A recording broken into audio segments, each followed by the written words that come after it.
Hey folks, Steve here with a very special video for you today. This is the introduction uh, video, I guess. It's not the setup. I've already done setup. So this is the introduction video for a new series that we'll see how far we get. This is going to be an interesting one. So what you see before you is a scenario from the game Pax Romana, the ancient Mediterranean world, 300 BC to 50 BC. Game designed by the late Richard Berg and published by GMT Games. This is the second printing from 2015, which is sort of a more of a deluxe treatment with the counters being much thicker, a mounted board, um, and all that goodness. And this is a game that was on my shelf of shame list. And so as I was wrapping up the Dark Summer, um, what occurred to me was that, I wanted to do two different games at the same time just to kind of mix it up a little bit.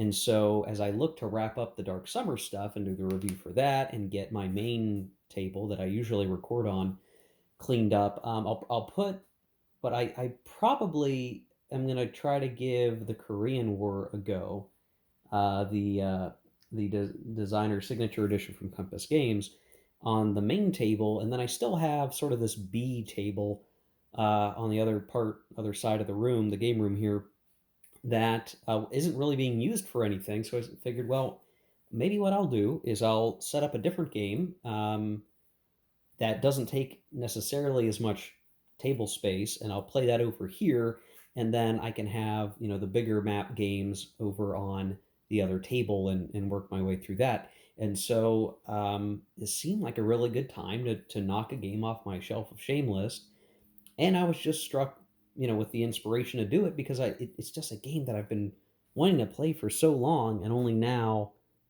do I actually have an opportunity to put it in the rotation. So don't you worry, guys. There will be plenty of gaming to be had here. So when we start the Korean War, we'll look at that, and then we'll be playing this at the same time. And the Korean War, I suspect, may end up going faster than this game. This game is really a civilization builder war game. It's obviously very high strategic level. We'll get more into the details there in a minute. But the really important thing will be we'll play through the Korean War. That probably won't take long, and then we'll very likely get into some OCS stuff. And I know there's some folks that are wanting me to give that a go, and I'm getting well prepared for that. Don't you worry. But really wanted to give this one a go. And let me say from the outset that what you see in front of you is not a standard scenario in the game. You are seeing a bunch of odd stuff on camera right now. You can see I've got a bunch of these white counters covering some section of the map. Some of them have colors, but these are spare counters that I have that I can just use for whatever reason. They are denoting areas that are out of play for the scenario that I've chosen. So, because I'm just a wacky guy, I decided if I was going to play Pax Romana, I wasn't going to play one of the standard scenarios that comes in Playbook. And to be sure, I mean, don't get me wrong, the Playbook has a lot of cool stuff in it. So there's some quick start rules that help get you going. There's some smaller rules. There's the big ultra historical scenario, which is maybe one I would have played. Actually, I probably would have played Chaos in the Aegean, which is a variant of that scenario that I like. What it does there, we're not playing that. We're not playing any of those. No, in fact, what we're doing is we're playing a special variant that didn't get included in the reprint, but originally came out in C3i Magazine issue 20.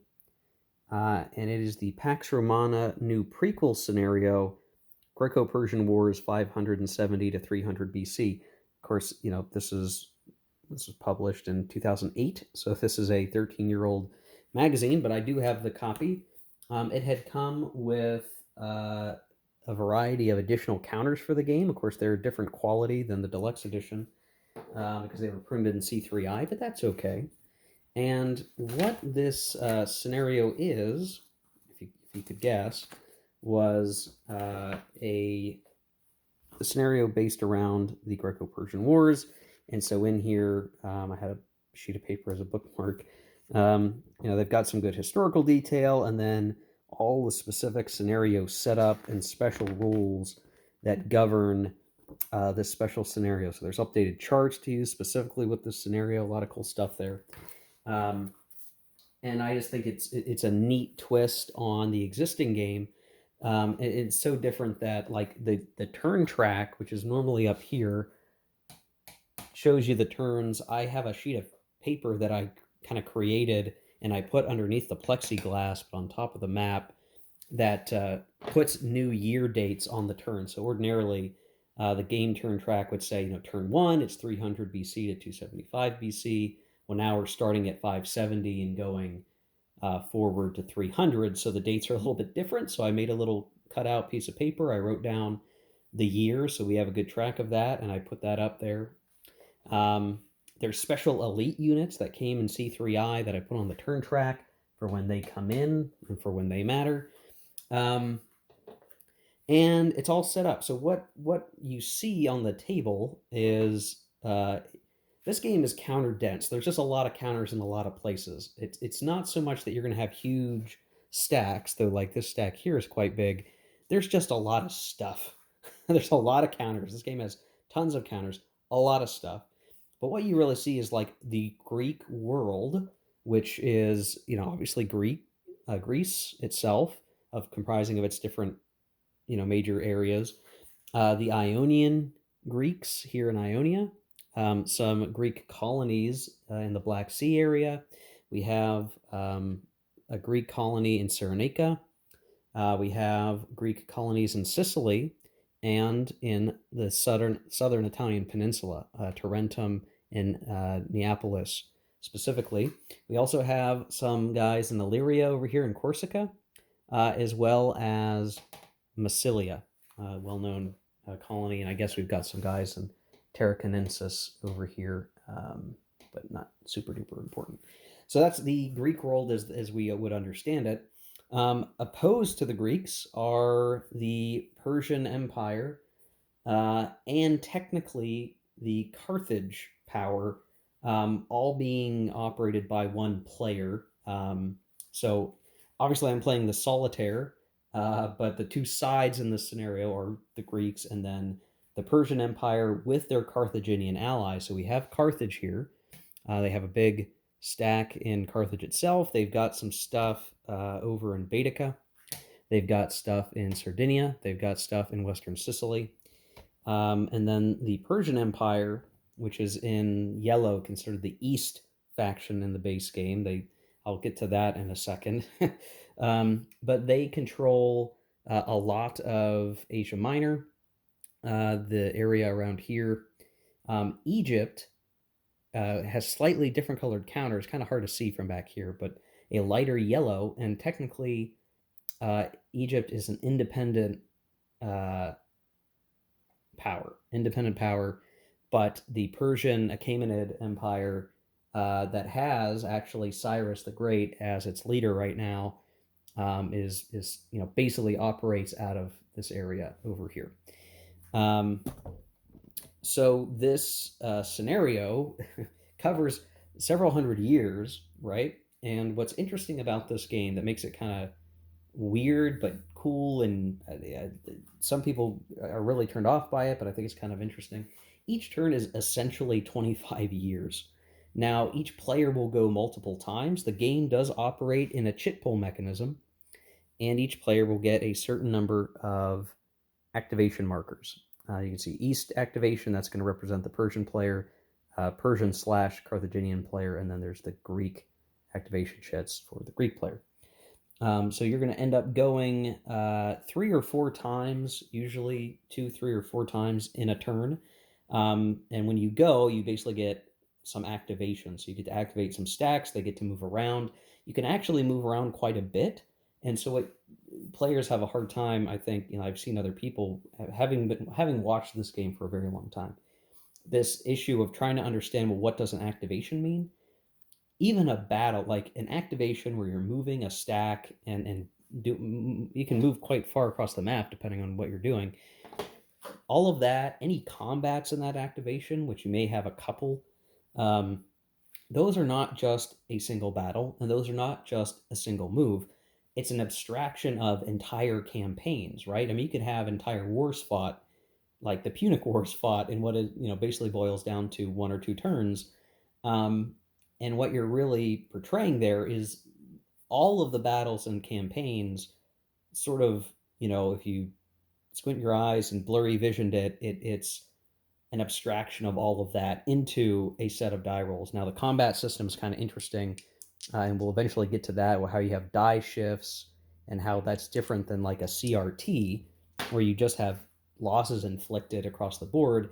The die rolls really act as an attritional factor on your army, so you're not likely to find a case where like everyone's just totally eliminated. I mean, that could happen, maybe will happen, but you'll get sort of this attritional thing where like the attacker loses 30% of his forces and the defender loses 60% of his forces, and so that kind of shifts the balance of power in that region of the map for a while, for a generation, for whatever, and it sort of works on those terms, but you have to kind of get into the right mindset of it.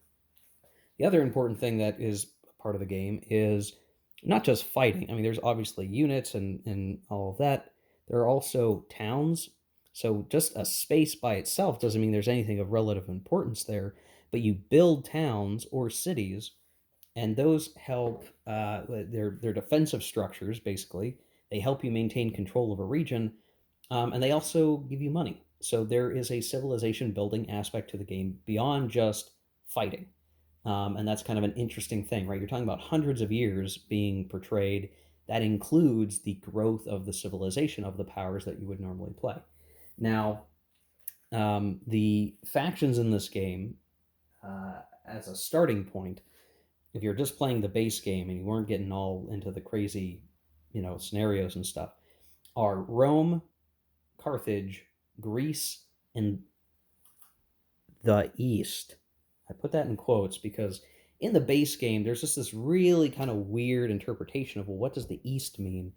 And at the base game level, like the East incorporates all of Egypt and over here, right? It's like that's all the East. And the Eastern player is playing some weird amalgamation of Eastern empires, but without it being a really clear it's just odd, right? It's an oddball thing, but it's sort of trying to fit this complex history of humanity into a 4-player game perspective, and there are weaknesses with that. But over time, variants and different things came out where that's why we have these Egyptian counters where they said, no, no, no, Egypt is separate from the East. They have their own power with their own counters, and the East player is maybe specifically playing the Seleucid Empire, or in this scenario, the Persian Empire, as the case may be.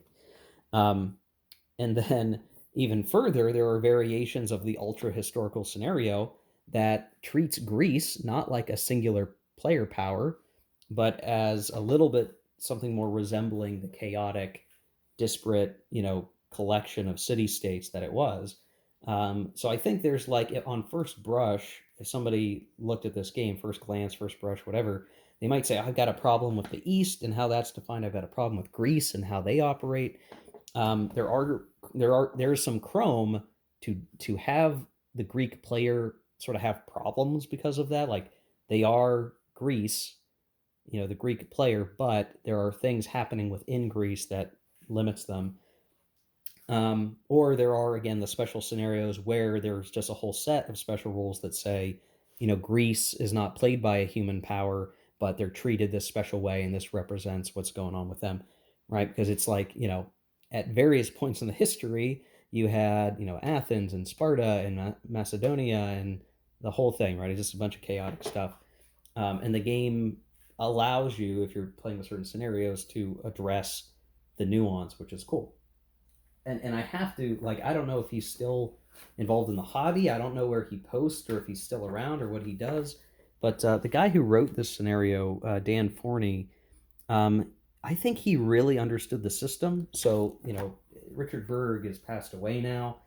He created the game. The game had worked, but I think Dan Forney, just based on my reading of the materials he made for this game in C3i and beyond, into this deluxe edition of the game or second printing, as he really understood the potential of this system, where it provides a really great framework to allow you to play a lot of different types of situations in this ancient world before the Roman Empire had taken over the Mediterranean. And there's a lot of flexibility. So there's a whole scenario that focuses on the Diadochi, with the successors over here operating. Um, there's the scenario that we're playing here. There's scenarios that focus on the last few turns of the campaign game, where you're potentially having a Optimates versus Populares civil war of Rome. Like, there's just a lot of different ways to manipulate this system to do a lot of interesting things. And it is why I tried so hard to find all the back issues of C3i with the expansion counters and the extra scenarios, so that I could play this game at its full potential. And that's why, sort of why I decided to pick this Greco-Persian scenario to play. But it's not just those four powers, right? Like I said, there's Egypt, but there's also, and I've got like a whole set of counters down here to move around as needed, but there are independent tribes that are placed on the map in areas that make sense. There are barbarian invasions. There are mercenaries to recruit. There are soldiers of fortune armies, which represent like independent, small power actors like Pyrrhus of Epirus.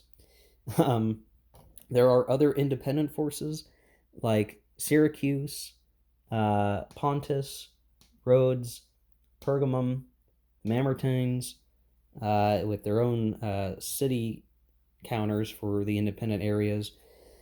You have events, and there are event chits that you can pull. There's also an event deck. So this is not an event. This is not a card-driven game, but there are event cards that you will pull, and they'll either be able to be held to be played at a certain time for a specific effect, or when you draw them, the effect has to occur. It might be a global effect. It might be bad for you. It might be bad for your opponent. That kind of stuff. So there's an event engine. There are smaller independent powers. There are chaotic things like the barbarians that can happen. There's just all these little systems that play together and just make a really interesting system. And I think a lot of folks have found this game to be kind of complicated because of that. That caused Richard Berg to design a game called Genesis, which to me is kind of a watered down version of all of this. It has a lot of the same systems, but it rips out a lot of the more exciting parts of the system, in my opinion. And this one just remains as like the most interesting. And what's really sad, of course, is that this is the second game in the series, or this is the first game in the series. Genesis was the second game in the series, but we never got another one. Richard Berg, I'm not sure we even had another game in mind, but he has now passed away. And so it really is a question of, what's the legacy of this game? I would love to see this system applied for other time periods, like the late Empire. You get the Huns involved. You could do like early medieval Europe. There's probably a lot of ways to do that. Just a lot of interesting potential that we may never get to see, but I think this game as is just really neat, and I think it's worth a look. So I finally want to play this damn thing right after so long. I definitely want to do that. So off to the side, I also have some player mats. This is where you keep track of income and how many cities you have and towns and provinces, territories controlled. I don't have the Rome one set up because Rome is sort of an inactive power in this scenario right now. They will get involved, which we'll eventually cover, but it is principally the Greek player, the East player with the Carthaginian stuff included, and then, I had set this up thinking I would need to use it, but everything everything related to Carthage is subsumed into the East, so I actually don't need this, but I'll leave it out because it doesn't really matter. So yeah, there's a lot of cool stuff here to show. to uncover, and I'm really excited to give it a go. There's so much to really cover in terms of the rules, and I could spend a long time just trying to talk through that. The nice thing is the latest version of the rules, both the playbook and the rule book, are on GMT's website, so if you wanted to go check that out, you definitely could. The rule book itself is coming in at, if you don't count the events as a distinct set of rules, which you kind of have to. I mean, it's somewhere above 40 pages of rules. But you can see, like, the categories aren't very broad, but each section can be quite lengthy, in particular because you have all this special stuff. The barbarians, the rebels, tribes, stability is a factor.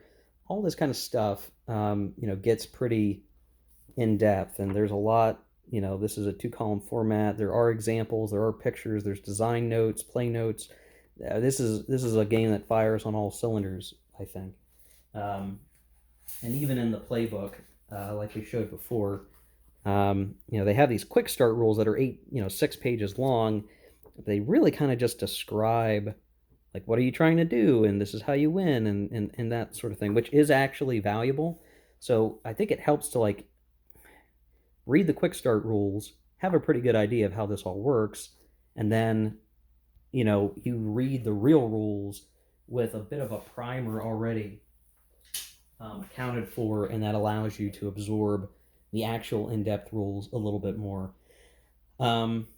So yeah, being chit pool, this means that it should solo pretty well. You don't really know what the order is going to be. You can't account for everything. There's a lot of the unexpected,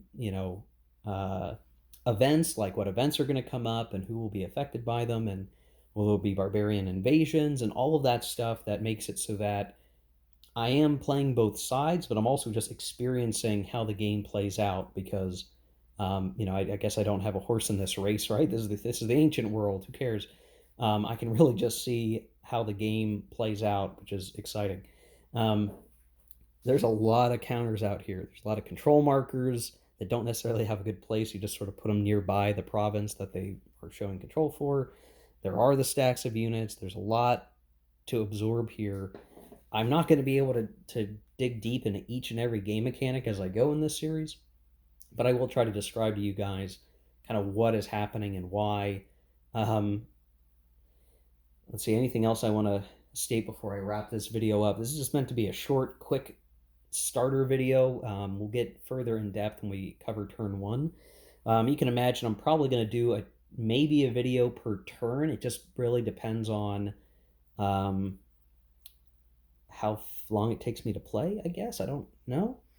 But there are a lot of different types of units in this game, just to note. So you have garrisons that are very weak. They're almost like control markers, really. They're effectively PC, political control markers in a lot of ways. You have garrisons, you have light infantry, you have heavy infantry. If you're Rome, you get legionaries, which are like super heavy infantry. You get cavalry, you get elephants, you have galleys that are used to do naval combat and disrupt transports or protect transports. And those all even have an effect on the combat system. So having cavalry matters, having heavy infantry versus light infantry matters. Bunch of stuff, guys. I mean, this game is just, I'm telling you, it's jam-packed full of stuff. It's a very content-dense game, it feels like. There's just a lot to consider as you play through the game. I just find that really interesting, especially because it's not a hex game. It's a point-to-point, but you're just dealing with a lot of stuff as you play through. So here's hoping I actually like the game. I would hate to, I'm so excited to get rolling, and if I hit a brick wall, I'm going to be upset. But I think this game's going to be a lot of fun. Even solitaire, there's going to a lot of cool potential that's feasible here for the game. So thank you for watching, guys. I'll keep this video relatively short, like I said. Just the introduction, just to talk about the game. Big, sort of 4X strategic